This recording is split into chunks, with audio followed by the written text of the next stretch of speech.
జనగామ జిల్లా బచ్చన్నపేట మండలంలోని కొన్నె గ్రామంలో సర్పంచ్ కోడూరి స్వర్ణలత శివకుమార్ ఆధ్వర్యంలో గ్రామ సభ నిర్వహించారు.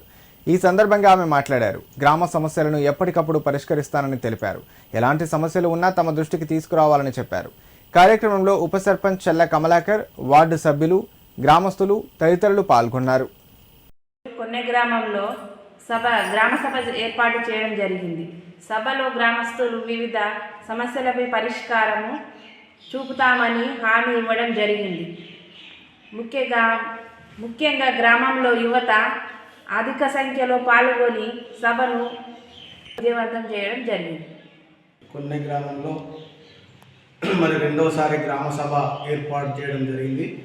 వివిధ అంశాలపైన గ్రామస్తులు అడిగిన అన్ని సమస్యలపైన పూర్తి అవగాహన ఉన్నటువంటి మేము ఖచ్చితంగా వారు అడిగిన ప్రతి సమస్యపై సానుకూలంగా స్పందించడం జరిగింది.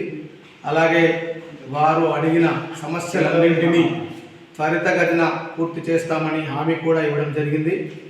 ముఖ్యంగా సీసీ రోడ్ల విషయంలో కూడా 10వ వార్డులో సీసీ రోడ్లు లేవని వారు మా దృష్టికి తేవడం జరిగింది. అట్టి సీసీ రోడ్ల విషయంలో కూడా ఇంతకు ముందు మా గ్రామ పంచాయతీ తీర్మానంలో దాన్ని పొందుపరచడం జరిగింది. పొందుపరిచిన అంతటి భాగంలో కూడా దాని వర్క్ ఆర్డర్ రాగానే దానిని పూర్తి చేస్తామని ఈ యొక్క గ్రామ సభలో వారికి హామీ ఇవ్వడం జరిగింది. అలాగే డ్రైనేజీ విషయంలో కొద్దిగా ఇబ్బంది ఉన్నమాట వాస్తవమే.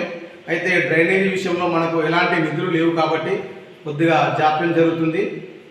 ఉన్న డ్రైనేజీ మాత్రం చాలా నీట్గా ప్రతిరోజు ప్రతి వార్డును సందర్శించి ఏ వార్డులో సమస్యలున్నా వెంబడే సిబ్బందిని అక్కడికి పంపించి మేము కూడా వారితో పాటు అక్కడ ఏం జరుగుతుంది, ఏ విధంగానైతే డ్రైనేజ్ సమస్య తీరుతుంది అనే కోణంలో ఆలోచించి వారికి తగు సూచనలు సలహాలు ఇచ్చి అక్కడ ఉన్నటువంటి సమస్యను త్వరితగతిన పూర్తి చేయడం జరుగుతుంది. అది ముఖ్యంగా ఈరోజు గ్రామ సభలో గ్రామస్తులందరితో పాటు యువత కూడా అధిక సంఖ్యలో పాల్గొనడం చాలా హర్షణీయం. ఎందుకంటే యువత మరి ముందుంటేనే గ్రామం అభివృద్ధి పదంలో నడుస్తుంది అనేటువంటి నినాదం ఉంది కాబట్టి మరి గ్రామంలో యువత ముందుకు రావడం చాలా సంతోషకరంగా ఉంది.